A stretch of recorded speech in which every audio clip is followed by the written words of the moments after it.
Mesdames et messieurs, bonjour et bienvenue sur votre chaîne d'information préférée, le Rideau Politique. Ici, notre plus grande préoccupation étant de faire du monde un vaste réseau de connaissances. Vous avez toute l'information à l'échelle continentale, mais aussi mondiale.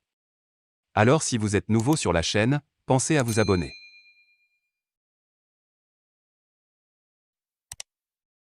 C'est assez difficile d'expliquer avec précision ce qui se passe actuellement au Mali. En clair, les statistiques montrent que la production d'or au Sahel a considérablement chuté.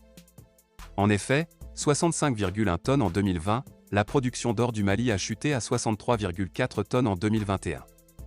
Une chute enregistrée au moment où les autorités de transition ont déclaré la guerre à l'exploitation frauduleuse du métal jaune dans notre pays.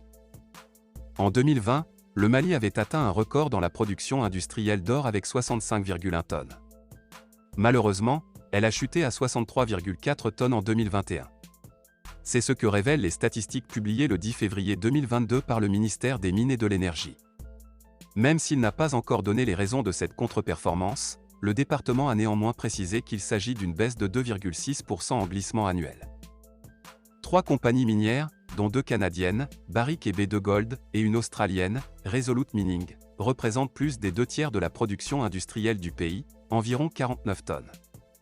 Les autres compagnies qui ont contribué à ce résultat sont notamment le sud-africain AngloGold Ashanti, le britannique Hummingbird Resources ou encore le canadien Robex Gold. Certains analystes économiques se disent surpris par cette baisse de production, d'autant plus que les activités minières n'ont pas été affectées par la situation politique dans le pays. La preuve est que la production minière artisanale est restée stable à 6 tonnes d'or environ, ce qui porte la production d'or totale à 69,4 tonnes en 2021 contre 71,2 tonnes en 2020. Mais, à notre avis, cette baisse de production peut aussi avoir un lien avec la guerre engagée par les autorités maliennes contre l'exploitation frauduleuse de nos richesses minières, notamment l'or.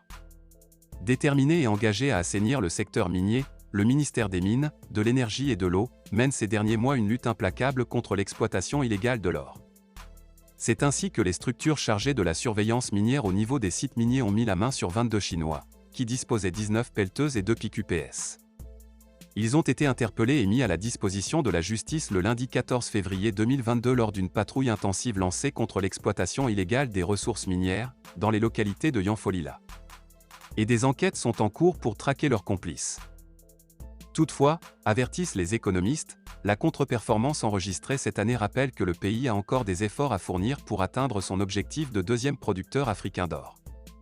Et elle, chute, doit être soigneusement analysée, d'autant plus que, selon le gouvernement, notre pays perd chaque année 15 tonnes d'or dans la contrebande liée à l'exploitation artisanale et à petite échelle.